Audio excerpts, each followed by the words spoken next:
ഈമാനിന് ഒരു മധുരമുണ്ട്. അത് വാക്കുകൾ കൊണ്ട് പറഞ്ഞറിയിക്കാൻ കഴിയുന്ന മധുരമല്ല. മറ്റെന്തിനേക്കാളും അള്ളാഹുവിൻ്റെ റസൂലും ഒരാൾക്ക് പ്രിയപ്പെട്ടതാകുമ്പോൾ അവർക്ക് ജീവിതത്തിൽ അനുഭവിക്കാൻ കഴിയുന്ന മധുരമാണത്.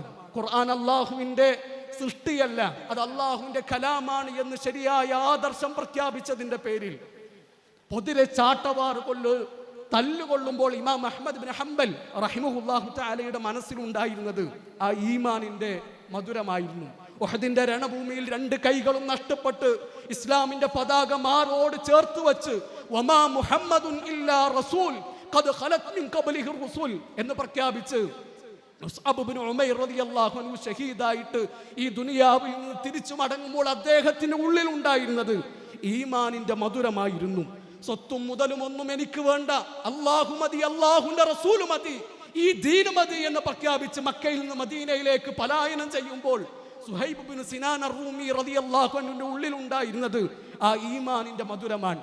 അബൂജഹല് സ്വകാര്യ ഭാഗത്തേക്ക് കുന്തമെറിഞ്ഞ് കൊലപ്പെടുത്തുമ്പോൾ ഷഹീദാകുമ്പോൾ സുമയ്യ റളിയല്ലാഹു അൻഹയുടെ ഉള്ളിൽ ഉണ്ടായിരുന്നത് ആ ഈമാനിന്റെ മധുരമാണ്. ജനാബത്ത് കുളിക്കാൻ പോലും കാത്തു നിൽക്കാതെ ഉഹദിന്റെ പോർക്കളത്തിലേക്ക് ഓടിച്ചെന്ന് രക്തസാക്ഷിയായ ഹൻദല റളിയല്ലാഹു അൻഹുവിന് പ്രേരണയായത് ആ ഈമാനിന്റെ മധുരമായിരുന്നു. 7 തവണ ജയിലിൽ അടക്കപ്പെട്ട് ആ തടവറയിൽ തന്നെ മരിച്ചു വീഴുമ്പോൾ ശൈഖുൽ ഇസ്ലാം ഇബ്നു തൈമിയ്യ റഹിമഹുല്ലാഹു തആലയുടെ ഉള്ളിൽ ജ്വലിച്ചു നിന്നത് ഈമാനിന്റെ മധുരമായിരുന്നു. അൻ യകൂന അല്ലാഹു വറസൂലുഹു അഹബ്ബ ഇലൈഹി മിമ്മാ സിവാഹുമാ. മറ്റെന്തിനേക്കാളും അല്ലാഹുവിന്റെ റസൂലും നമുക്ക് പ്രിയപ്പെട്ടവരാകണം.